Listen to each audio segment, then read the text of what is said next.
Hello hi नमस्कार, स्वागत है आप सभी का एक बार फिर से द एग्जाम 90 के इस बेहतरीन वीडियो में। तो दोस्तों, आज का जो टॉपिक है वो है बायोलॉजी के। यदि आपका प्रैक्टिकल नज़दीक आ रहा है और आप भी प्रैक्टिकल में, बायोलॉजी के प्रैक्टिकल में कुछ बनाने के लिए सोच रहे हैं, तो पुष्प आपके लिए एक बेहतरीन विकल्प है। जी हाँ, यदि आप पुष्प की संरचना बना रहे हैं तो एक बेहतरीन सा विकल्प ये आपके लिए साबित होगा, क्योंकि यहाँ से जो है क्वेश्चन भी बहुत ढेर सारे उठने वाले नहीं हैं, और जो क्वेश्चन है सब एकदम क्या है, सिंपल है भाई। तो इसलिए यदि आप बनाना चाहते हैं तो पुष्प की संरचना बनाइए। क्या बनाइए भाई?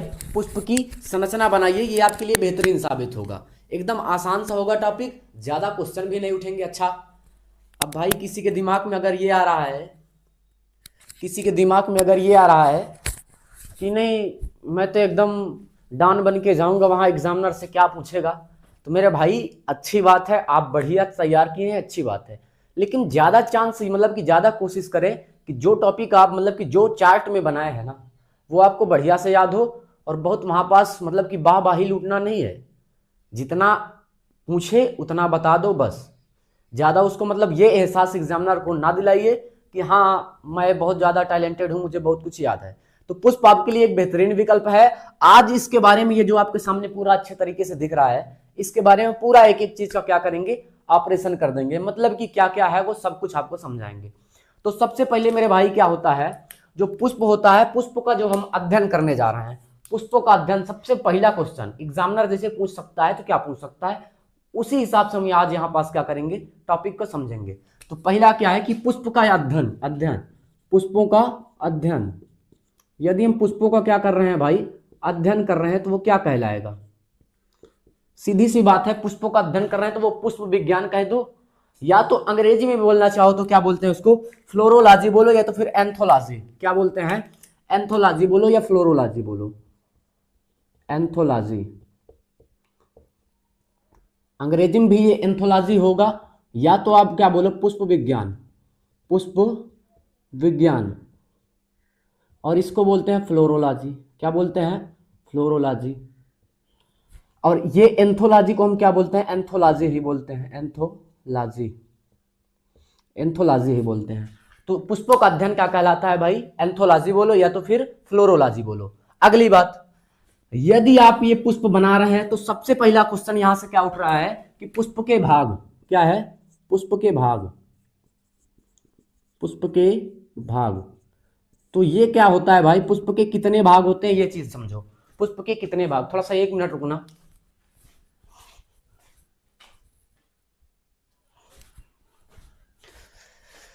जी, पुष्प के कितने भाग होते हैं, तो मेरे भाई पुष्प के भाग इधर समझते हैं। देखो, एक तो ये हो गया, क्या है ये, पुष्पवृंत, जिसको हम डंठल बोलते हैं। थोड़ा सा ध्यान देना, ये पुष्प का भाग नहीं है, ये पुष्प का भाग नहीं है, इसको बोलते हैं सॉरी यार, पुष्पवृंत बोलो या तो डंठल बोलो। चलो हम डंठल लिख दे रहे हैं, डंठल बोलो या तो फिर वृंत बोलो, पुष्प वृंत बोलो। इसको क्या है, मतलब कि उसमें नहीं रखा गया है, पुष्प का भाग नहीं है। और दूसरा ये जो आपका यहाँ पास दिख रहा है, ये क्या हो जाएगा, ये आपका है पुष्पासन, जहां पास पूरा पुष्प क्या है, रखा हुआ है, पुष्पासन। इन दोनों को क्या है, पुष्प के भाग में सम्मिलित नहीं किया गया है, इन दोनों को पुष्प के भाग में सम्मिलित नहीं किया गया है। और यदि एक चीज समझना, यहाँ ये ब्लैक कलर से जो बना है, ये लिखा है बाह्य दल, ये क्या है, बाह्य दल। अच्छा, हमने ये इसलिए लिख दिया है, ये बाह्य दल है, और यहीं पास क्या होता है, जैसे गुड़हल है। आपको मैं दिखाना चाहूंगा, थोड़ा समझना। ये आप देख पा रहे होंगे, ये देख पा रहे होंगे आप, एकदम पास से दिखा रहा हूं, ये अच्छे तरीके से देखो। यहाँ जो ये छोटे छोटे दिख रहे हैं ना, ये छोटे छोटे, इनकी बात करें ना, तो ये क्या हो जाएंगे आपके, ये परिबाह्य दल, मतलब कि जो परि मतलब कि बाहर, मतलब दूर, और बाह्य दल मतलब बाहर के। तो ये क्या हो जाएगा, परिबाह्य दल होगा। और ये जो आपको दिख रहे हैं ना, ये क्या हो जाएंगे भाई, ये बाह्य दल हो जाएंगे, ग्रीन कलर से जो दिख रहा है। तो थोड़ा सा इस बात को समझना, ये क्या हो जाएगा, परिबाह्य दल। मतलब कि ये जो है ये बाह्य दल, लेकिन इसमें गुड़हल में क्या होता है, कुछ इस प्रकार से परिबाह्य दल भी पाए जाते हैं। क्या पाए जाते हैं? परिबाह्य दल।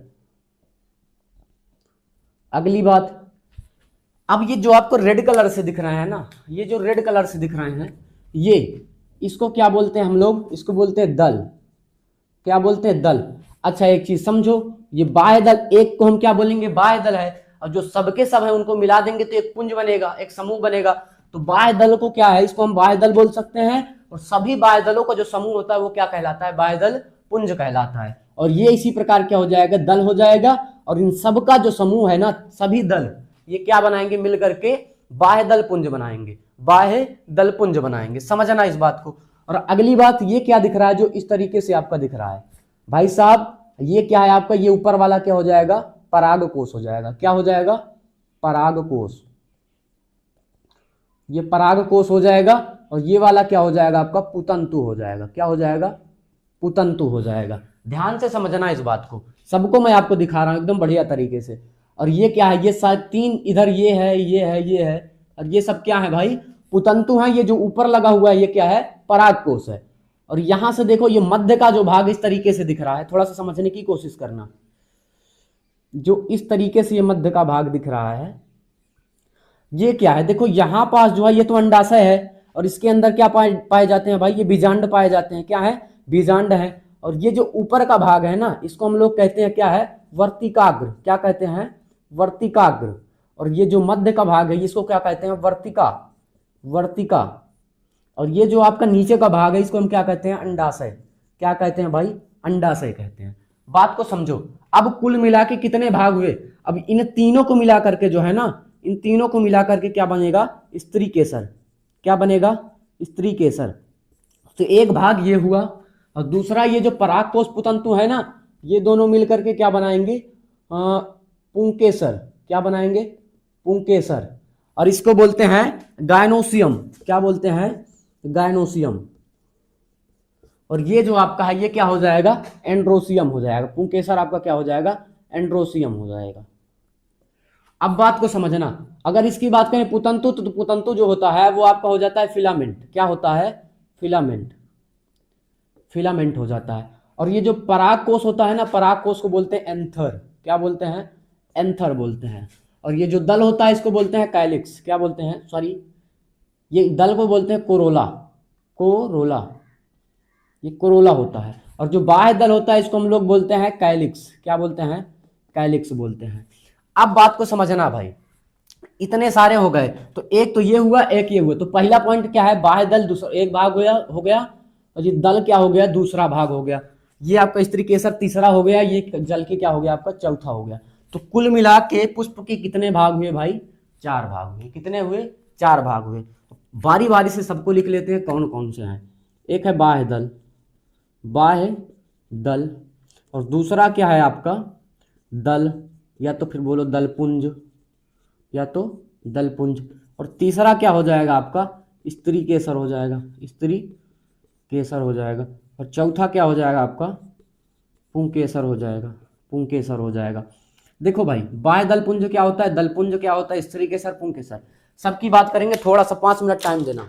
देखो ये जो दिख रहा है ना आपको, ये यहां से ये जो बड़े बड़े सेपल्स हैं ना, ये है, ये देखो भाई, ये मैं जो हटा रहा हूँ, रेड कलर वाले जो हटा रहा हूँ, ये आपके क्या है भाई, ये आपके क्या है, ये दल हैं। दल बोलो, इनका सबका समूह क्या है, दलपुंज हो जाएगा, सबका समूह दलपुंज हो जाएगा।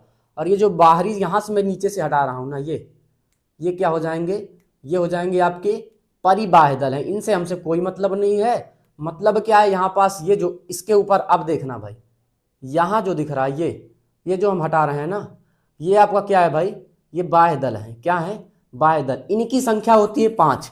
बाह्य दल गुड़हल की बात कर रहा हूं, अलग अलग पुष्पों में इनकी संख्या अलग अलग हो सकती है। तो बाह्य दल जो होते हैं वो क्या होते हैं, 5 होते हैं। और अलग अलग पुष्प निकालेंगे तो इनकी संख्या भी अलग हो जाएगी। और इनका जो कलर होता है ना, कलर वो कैसा होता है, हरा होता है भाई, हरे रंग के होते हैं। और जो दल होते हैं, दल भी क्या है, अलग अलग पुष्प देखेंगे उनमें उनकी संख्या भी अलग अलग होगी। मतलब ये जो लाल रंग का दिख रहा है ना, इनकी संख्या अलग अलग दिखेगी अलग अलग पुष्पों में। तो ये भी क्या होते हैं, यहाँ पास 5 मिलेंगे आपको गुड़हल में, और अलग अलग पुष्पों में अलग अलग मिल जाएंगे, और इनका कलर भी चेंज हो जाएगा। अब सरसों यदि आप देख रहे हैं, देखो यदि आप इसको देख पा रहे होंगे, अब इसमें क्या है, ये पीले रंग का दिख रहा है। तो मतलब आप अगर जिस तरीके का पुष्प लेंगे उसका कलर थोड़ा सा चेंज होगा उसी तरीके से। दल जरूरी नहीं सब में रेड हो, बस ये बोल सकते हैं ये रंगीन होता है। क्या होता है, रंगीन होता है। और चूंकि इसलिए क्योंकि इसी रंग को चुराने के लिए मधुमक्खियां आती हैं, सारे कीट आते हैं, तो ये मतलब कि कीटों को अपनी ओर आकर्षित करने के लिए होता है, इनमें जो रंग होता है। और ये जो ग्रीन रंग का होता है, हरे रंग का होता है, ये क्या करता है, मतलब कि ये कलिका अवस्था में रक्षा करता है। कलिका अवस्था में क्या करता है, रक्षा करता है, किसकी, पुष्प की रक्षा करता है। और इसका मैं आपको एक वो दिखाऊंगा, देखना भाई। देखो ये थोड़ा सा मैं आपको एकदम पास से दिखाना चाहूंगा। ये आप देखो, ये जो है बाहर एकदम ढका हुआ है, ये क्या हो जाएगा, मतलब कि ये बाह्य दल हो जाएगा। ये बाह्य दल है जो इसको अच्छी तरीके से ढका है। अब जैसे जैसे ये खुलेगा वैसे वैसे बाह्य दल क्या होता है, खुलता जाता है भाई, वैसे वैसे बाह्य दल भी क्या होगा, खुलता जाएगा। तो मतलब कि ये चीज आपने अच्छे से समझा होगा। अब देखो भाई, इसका काम हो गया, इसका रंग कैसा होता है, हरा होता है। कार्य क्या होता है, कार्य ये होता है कि कलिका अवस्था में पुष्प की रक्षा करता है, रंग हरा होता है। संख्या कितनी, 5, अलग अलग पुष्पों में संख्या अलग अलग हो सकती है। दूसरी बात, ये आपका दलपुंज, भाई दलपुंज के बारे में हमने समझा कि दलपुंज अर्थात दल भी यहाँ 5 मिलेंगे। किसकी बात कर रहा हूं, मैंने आपको जो प्रैक्टिकली समझाया वो किसका था, गुड़हल का था, अलग अलग चीजों में। अब मैं एक चीज और दिखा दूं इसी बात पे। अब एक कनेर है, आप इसमें देखेंगे, सॉरी यार ये गेंदा का फूल है, आप इसमें देखेंगे तो इसकी जो ये संख्या, ये ढेर सारे मिल जाएंगे। मतलब अलग अलग चीजें अगर अलग अलग देख रहे हैं आप तो सब में ढेर सारे मिल जाएंगे। तो इसलिए क्या है, इनकी संख्या हम केवल गुड़हल देखें, गुड़हल बात कर रहे हैं, गुड़हल की बात कर रहे हैं। तो गुड़हल में क्या है, 5 मिलेगी। और जो ये क्या होते हैं, रंगीन होते हैं। और अक्सर इनका गुड़हल में क्या रंग क्या है, लाल है। कैसा है भाई, लाल है। अब मेन क्वेश्चन जो एग्जामिनर उठाता है वो कहां से उठाएगा, स्त्री केसर और पुंकेसर से। इस चीज को ध्यान से समझना, और मैं भी आपको एक नंबर से समझाऊंगा, तरीके से, एक बढ़िया तरीके से समझाऊंगा, समझना। यहां से स्त्री केसर जो है, स्त्री केसर के कितने भाग हुए, 3। मैंने यहां पास आपको समझाया कि स्त्री केसर कितने भाग हुए, 3 भाग हुए। कौन कौन सा, एक हुआ वर्तिका, दूसरा वर्तिकाग्र, वर्तिका, और दूसरा तीसरा क्या है, अंडाशय। अब इसका पहला पॉइंट लेते हैं, वर्तिकाग्र क्या होता है। पहला पॉइंट लेते हैं कि वर्तिकाग्र क्या होता है। इसको हटा देते हैं थोड़ा सा, नहीं चलो देखो इधर, इधर देखो भाई, वर्तिकाग्र देखो। वर्तिकाग्र क्या होता है, वर्तिकाग्र को बोलते हैं स्टिग्मा। क्या बोलते हैं, स्टिग्मा। मेरे भाई ये जो आप देख रहे हैं ना, यहां से ये जो इस तरीके से जा रहा है, तो मतलब कि ये पूरा का पूरा क्या हुआ, स्त्री केसर हुआ। और स्त्री केसर का सबसे ऊपरी वाला भाग, सबसे ऊपर का भाग क्या कहलाता है, वर्तिकाग्र। तो यह क्या होता है, वर्तिकाग्र क्या होता है, सबसे ऊपर का भाग होता है। सबसे ऊपरी भाग किसका, स्त्री केसर का, सबसे ऊपरी भाग होता है किसका, स्त्री केसर का, स्त्री केसर का। अब थोड़ा सा इसको क्लीन करते हैं, उसके बाद समझाते हैं भाई। अब देखो दूसरा पॉइंट लिखते हैं किसमें, वर्तिकाग्र में। दूसरा पॉइंट, पहला तो ये हो गया कि सबसे ऊपरी भाग होता है किसका, स्त्री केसर का। दूसरा पॉइंट क्या होता है, या चिपचिपा होता है। इसमें क्या होता है, चिपचिपा पदार्थ होता है, चिपचिपा पदार्थ होता है। अच्छा ये चिपचिपा होता है, क्यों चिपचिपा होता है, समझो। जब ये पराग कोश जो बना है, पराग कोश से जो पराग कण निकलते हैं तो वो कहाँ आते हैं भाई, सीधा का सीधा क्या आते हैं, वर्तिकाग्र में आते हैं। और इसको हम क्या कहते हैं, परागण कहते हैं। तो जो पराग कोश है, पराग कोश निकल करके इसमें आते हैं, जब गिरते हैं किसमें, वर्तिकाग्र में। तो चिपचिपा होने के कारण पराग कोश जो होते हैं वो आसानी से उसमें चिपक जाते हैं, पराग कण जो होते हैं वो आसानी से चिपक जाते हैं। तो इसलिए ये क्या होता है, सहायक होता है। तीसरा पॉइंट, यह क्या होता है, परागण क्रिया के लिए अत्यंत सहायक होता है। यह परागण में सहायक होता है, परागण में सहायक होता है। अगली बात, ये क्या है, वर्तिका। अच्छा वर्तिका क्या होता है, इसका कार्य क्या होता है। अच्छा वर्तिकाग्र का कार्य पूछ लिया तो आप क्या बताएंगे, सीधी सी बात है कि सर वर्तिकाग्र का कार्य यही है कि ये परागण, मतलब कि जो पराग कण इसमें गिरते हैं ये उनको अपनी ओर आकर्षित करता है, अर्थात चिपका लेता है अपने अंदर। अगली बात, वर्तिका क्या होता है, वर्तिका पॉइंट बनाना भाई, वर्तिका। ये हो गया वर्तिका भाई, समझो। वर्तिका जो है ना, वर्तिका को क्या कहते हैं भाई, ये यहां से जो आपका बना है, देखो यार मैं भी, ये जो आपका बना हुआ है यहां से देखो, ये जो आपका यहाँ ये ऊपरी भाग हो गया, ऊपर वाला क्या हो गया, वर्तिकाग्र हो गया, वर्तिकाग्र हो गया। और जो मध्य वाला हो गया वो क्या हुआ, वर्तिका। तो ये वर्तिकाग्र जो, मतलब वर्तिकाग्र जो है और अंडाशय, मतलब वर्तिका का कार्य क्या है कि वर्तिकाग्र और अंडाशय को जोड़ता है, वर्तिकाग्र और अंडाशय को जोड़ता है। तो यहाँ वर्तिकाग्र में लिखेंगे कि यह वर्तिकाग्र और अंडाशय को जोड़ता है एक दूसरे से। वर्तिकाग्र और अंडाशय को जोड़ता है। और जोड़ने से हमको फायदा क्या है भाई? यही होता है कि यहां जब परागकण, देखो यहां परागकण गिरेंगे, परागकण जब यहां गिरेंगे ये पूरी तरह से अंडाशय से उसको जोड़ता है, तो परागकण नीचे तक आ सकते हैं। ये होता है वर्तिका का कार्य। और हमसे मतलब कि फायदा क्या होता है, यही यही फायदा है वर्तिका से। अगली बात, ये अंडाशय। अंडाशय क्या होता है भाई? अंडाशय में क्या होता है? बीजांड पाए जाते हैं। और जो बीजांड पाए जाते हैं वही क्या होता है, ऊपर से जब परागकण मिलता है तो ये क्या करते हैं, मतलब कि पूरी तरह से, अच्छा एक चीज समझो, यहां से आपको क्या मिल गए? परागकण। यहां से क्या मिल गया? बीजांड। जब इसमें आते हैं तो ये बीजांड बनते हैं। अगली बात,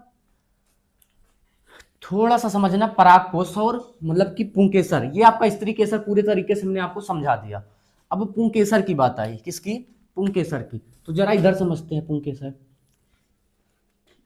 तो ये जो आपका हुआ, ये इसको कहते हैं परागकोश। परागकोश। और ये होता है आपका पुतंतु। पुतंतु। और पुतंतु और परागकोश, परागकोश बोले तो एंथर, और पुतंतु बोले तो क्या हो जाएगा आपका? फिलामेंट। क्या हो जाएगा? फिलामेंट हो जाएगा।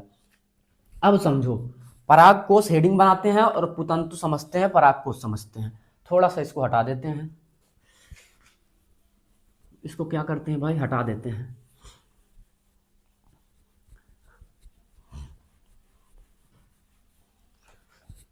देखो ये बना है परागकोश। देखो परागकोश जो होता है ना, वो द्विपालित संरचना होती है। यहां से आप देखो, एक ये पाली मिल गई, एक ये मिल गई।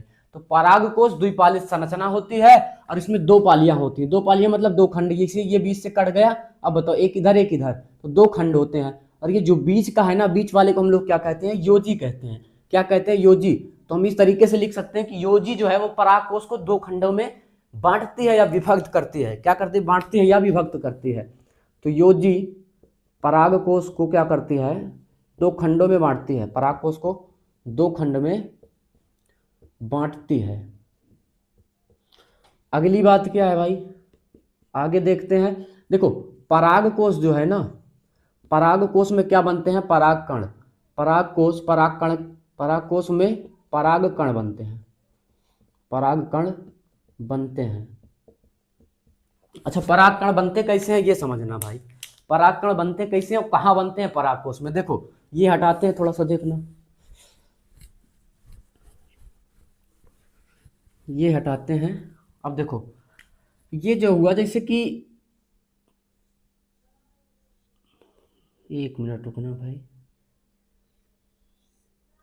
देखो यहाँ ये चार हो गए, तो ये क्या है? ये पराग कोश की अनुप्रस्थ अनुदैर्घ्य काट का हम चित्र बना दिए हैं भाई। देखो पराग कोश में चार क्या होते हैं? कोष्ठ होते हैं। पराग कोश के अंदर छोटे छोटे चार कोष्ठ होते हैं। और इन चारों कोष्ठों में क्या होता है? जो चार कोष्ठ होते हैं ना, उसको हम बोलते हैं परागपुट। क्या बोलते हैं? परागपुट। तो आप ये देख पा रहे होंगे, यहाँ जो ये चार छोटे छोटे चेम्बर दिख रहे हैं, कोष्ठ दिख रहे हैं, ये क्या होते हैं? ये परागपुट होते हैं। परागपुट, या तो इनको बोलो लघु बीजाणुधानी। क्या होता है? लघु बीजाणुधानी। लघु बीजाणुधानी, ठीक है, लघु बीजाणु। अब समझो, यहां से ये चार हैं, अब इनके अंदर क्या होता है? परागकण का निर्माण होता है। अब परागकण का तो निर्माण होता है, लेकिन परागण कैसे होता है? देखो जब ये परागकण किसमें, आपके परागकोश में जो परागकण बनते हैं, परागकोश में कहाँ बनते हैं भाई? परागकोश में चार कोष्ठ होते हैं जिन्हें परागपुट कहते हैं, और परागपुट में क्या होता है? परागकण बनते हैं। तो यहां तक ये बात आपकी मतलब कि भेजे में आई होगी। अगली बात क्या है?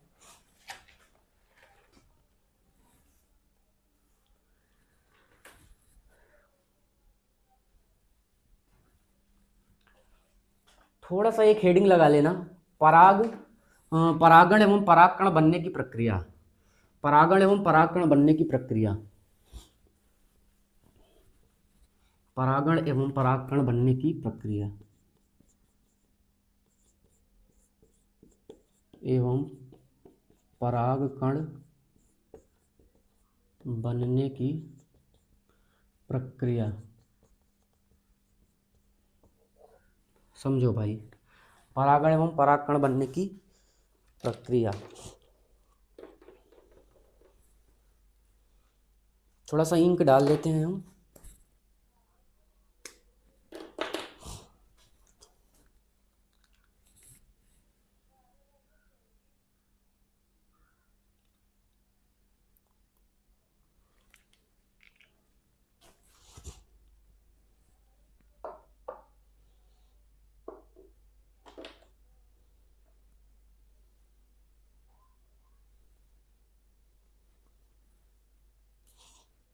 देखो जब इनमें क्या होता है, ये चित्र जो बना है, देखो जब यहाँ पराग कोष पूरी तरह से क्या होंगे, परिपक्व होंगे तो परागपुट बनेंगे। क्या है, पराग कोष पूरी तरह से परिपक्व होंगे तो क्या बनता है, परागपुट।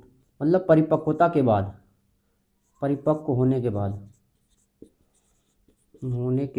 बाद क्या बनता है, परागपुट बनता है, परागपुट बनता है। और जब परागपुट परिपक्व होते हैं, समझो पराग कोष परिपक्व हुए तो परागपुट बना, और जब परागपुट परिपक्व होंगे तो क्या होता है, पूरा का पूरा पराग कोष जो होता है वो फट जाता है। क्या होता है, पराग कोष फट जाता है और उसमें से निकलते हैं परागकण, और परागकण जो होते हैं वो परिपक्व होकर के परागण की क्रिया के लिए क्या होते हैं, मुक्त हो जाते हैं। मतलब कि जब इसमें क्या है, ये यहां से बनेंगे, इसमें क्या है, जो 4 छोटे छोटे कोष्ठ होते हैं परागपुट उसमें बनते हैं। कब बनते हैं, जब पराग कोष क्या होता है, पूरी तरह से परिपक्व हो जाता है तो परागपुट बनते हैं। और परागपुट जब पूरी तरह से परिपक्व होने लगता है तो पराग कोष क्या होता है, फट जाता है। और जब फट जाता है तो उसमें से निकलता क्या है, परागकण। और परागकण जो होता है वो आराम से पूरी तरह से मुक्त होता है परागण की क्रिया के लिए, और वही जाकर के क्या होता है, वर्तिकाग्र तक क्या है, पहुंचता है। तो इसी को हम लोग कहते हैं क्या है, परागण हुआ है। मतलब कि परागण अर्थात निषेचन हुआ है पुष्पों में। अब थोड़ा सा समझ लेना बस भाई, यहां से हमने इस सब को क्या कर दिया था, हटा दिया था। ये से क्या थे भाई, अब ये सब के सब जो मिले हैं ना, ये सब, ये आपके क्या हो गए, ये आपके दलपुंज अर्थात दल हो गए। और ये जितना सा भाग बचा है ना, कि नीचे वाला क्या हो गया, पुष्पासन हो गया। ये नीचे व्हाइट कलर से जो दिख रहा है ये क्या है, अंडाशय हो जाएगा, बीजांड वगैरह इसके अंदर है। और ऊपर ये छोटे छोटे जो दिख रहे हैं ना, ये छोटे छोटे, ये क्या है, आपके पराग कोष हैं। सब क्या है, पराग कोष हैं, अर्थात पुंकेसर हैं। इनमें ऊपर वाले जो गोल हैं वो क्या है, पराग कोष हैं। अब समझो ये ऊपर का भाग क्या है, थोड़ा सा लचीला है, मामूली गुड़हल का फूल है, आप देख लेना घर में। अब यहाँ से ये अगर ये पूरा का पूरा क्या बचा है, स्त्री केसर बचा हुआ है भाई, पूरा का पूरा क्या है, स्त्री केसर बचा हुआ है। अब यहाँ से अगर इसको हम क्या करते हैं, थोड़ा सा इसको निकालते हैं, इसको यहाँ से थोड़ा सा विभाजित करते हैं भाई, देखो बन नहीं रहा है हाथ से, ये इस तरीके से। तो ये क्या हो जाएगा, ये निकलेगा। तो अंत में बीच में इसमें क्या मिलेगा, पराग नलिका। उसी पराग नलिका के सहारे क्या होता है, जो आपका परागकण होते हैं वो नीचे अंडाशय बीजांड तक पहुंचते हैं। तो बस आज का टॉपिक यही था। अब इससे ज्यादा एग्जामिनर आपसे क्या ही पूछेगा भाई। और टेपिटम वगैरह यदि पूछ लिया तो बता देना कि परागकोश की सबसे आंतरिक जो परत होती है ना, उसी को क्या कहते हैं, टेपिटम कहते हैं। और टेपिटम का कार्य यही होता है कि वो परागकोश को क्या, परागकणों को क्या करता है, पोषण प्रदान करता है। इससे ज्यादा कुछ भी नहीं पूछेगा, परेशान मत होइए।